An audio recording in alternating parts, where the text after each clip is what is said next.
Welcome to episode 5 of the Doglady'S podcasts. I'm your host, Debbie D.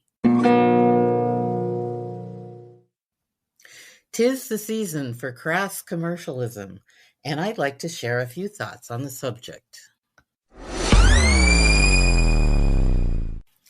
Everyone has heard the old adage, it's better to give than to receive, right?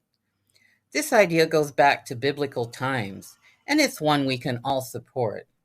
For in the giving, we are also receiving the pleasure of knowing we've made someone's day a little brighter. Win-win, yes? The commercialization of Christmas and other holidays has become ridiculous, wouldn't you say?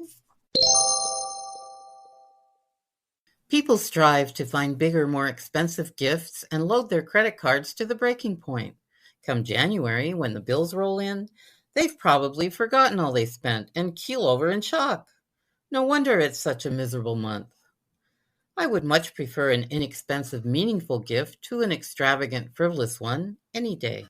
For example, something handmade with love is the ultimate in thoughtfulness, but not everyone has such talents.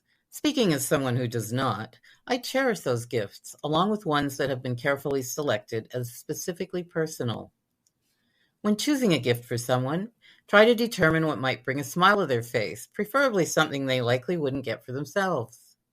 Case in point, one of the coolest gifts hubby and I have received came from our niece and nephew in Italy. It's a red and green espresso pot, including 2 cups emblazoned with Italian and German flags, symbolizing each of our ethnic origins. How fun and personal is that?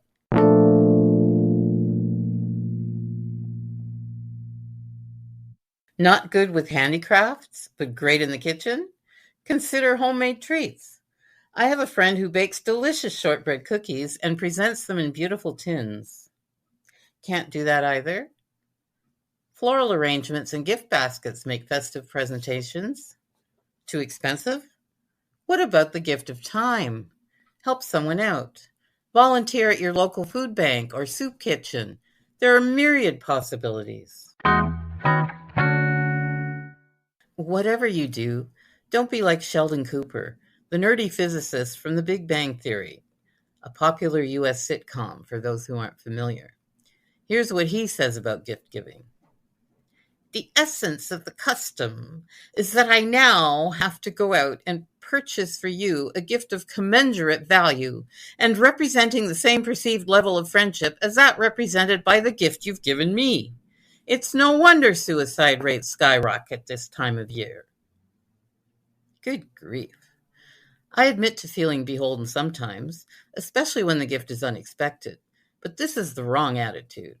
We should accept it in the spirit it is given and not obsess over payback. Similarly, when we give something, we should never expect anything in return. It sullies the whole experience. So, what's on your gift list? For the written version of this podcast, go to thedoglady'sden.com and click on Podcasts Hot Off the Press in the top menu. There you will find a link right under the audio file. Thank you for listening, and happy holidays.